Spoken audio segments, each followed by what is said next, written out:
On découvre ensemble Aubonne dans le 95. Pour y aller, vous avez le choix, ligne J, H ou RERC. Aubonne, commune de 25 607 habitants, a la particularité de posséder plusieurs châteaux. On en dénombrait pas moins de 15 au 19e siècle.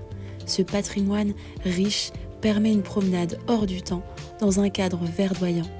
Alors découvrons ensemble son histoire.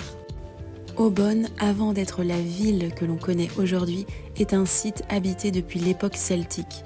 Bien avant nos routes modernes, ce sont les Celtes qui occupaient ces terres. Puis, en 54 avant Jésus-Christ, la conquête romaine change la donne. Les Romains imposent leur ordre, leur administration et surtout leur route. Parmi elles, une voie stratégique qui relie Troyes à Harfleur en passant par Lutèce.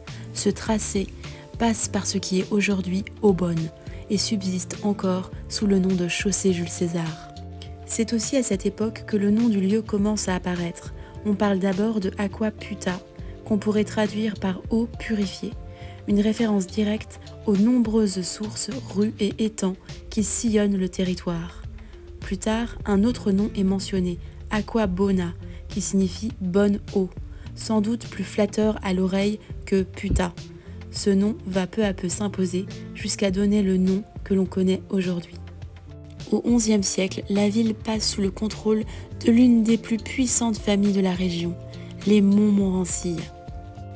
Avec eux, la ville se structure autour de plusieurs fiefs.